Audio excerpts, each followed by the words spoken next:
Hey, Tony Gaskins here, making use of my time as I'm driving. Can't look at you, make sure my camera just on. Headed to my son's game, but I did a talk with Tony, and young lady, she brought up a good point. And this where but it's so much power in words that I wanted to touch on it. She said, no, the safe men play games and do all the stuff just like the other men. And that's where you have to be careful with words.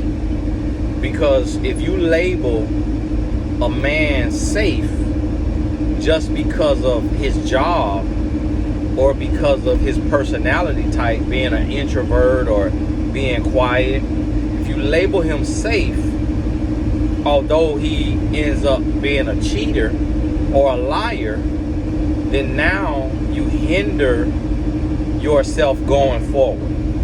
So it's a power with words, and we got to be careful with words. So we can't call a good man a good man just because he make money. We can't call a good man just because he has a good job. We can't call a good man just because he's quiet or he's shy or he's introverted.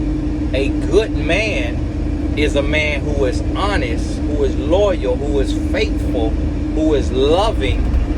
That's a good man. So if a man is a cheater, then he's not a safe man, because there's nothing safe about cheating. There's nothing safe about lying. There's nothing safe about those things. So we have to be careful with the word. So I can't call a good woman and say, oh, well, she was a good woman because she stayed home and she didn't go to the club and she cooked every day. So the good women cheat too.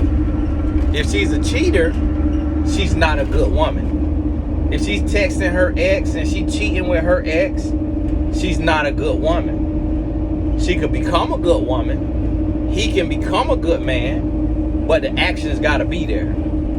Things got to change in order for this person to show and prove that they're a good person. So we got to think about this when we giving labels and when we saying certain things, when we, calling a person this and calling a person that. You got to make sure that it is what it is. So when you go out into the world and you meet people, you're not mislabeling people and you're not passing up on people. And so you have to make sure, one of the things we got to make sure of, that we got to be very careful with, is prescribing our experiences to other situations that are not the same as our experience. So if you date a lawyer and a lawyer cheats on you, then you cannot take and pass up on the next lawyer who appears to be a good man just because you were cheated on by a lawyer.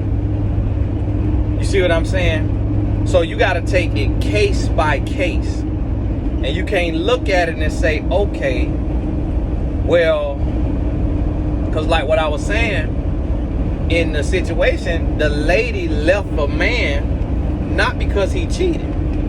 She left the man who was safe because she said she didn't love him as much as he loved her,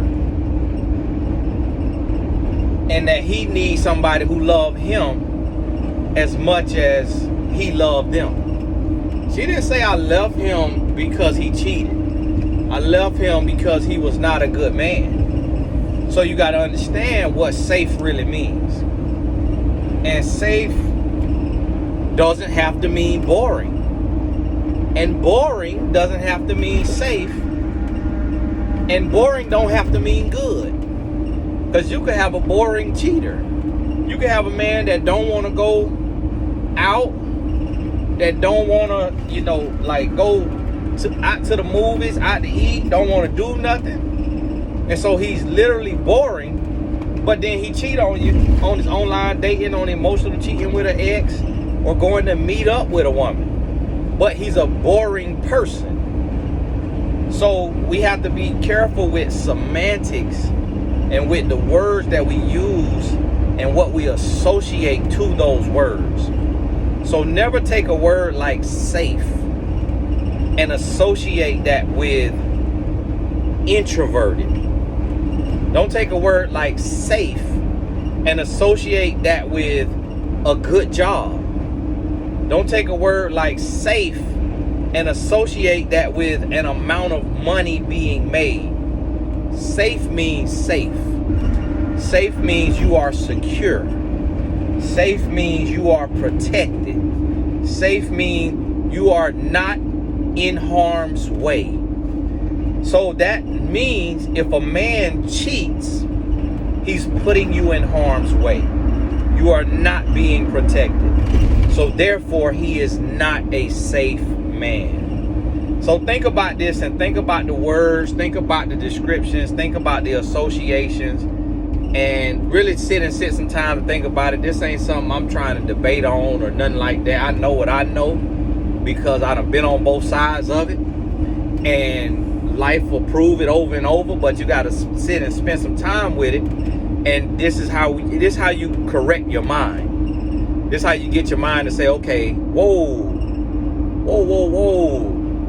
I passed up on this person because I was calling this person safe just because they got a good job with a good title or make good money. But I assume that mean that because he an introvert and because he got this good job that he gonna cheat. So I passed up on him. But then realized that it's character, it's personality, it's the intangibles. Is he honest? Is he caring? Is he selfless? If he got those things, then that means he could be safe. And sometimes safe could be boring. Safe don't have to be boring. Safe could be an absolute thrill. A man could take care of you and have you 100% secure, but he like to go skydiving. He like to do fun stuff. He like to do date nights. So safe don't have to mean boring either. So take these words and don't just get caught up on the definition because a man wrote the definition or a woman wrote the definition, meaning a human wrote the definition. So don't just get caught up on the definition. You got to define it for yourself. You got to understand what this means to you and what is the picture that you have in your head with this word.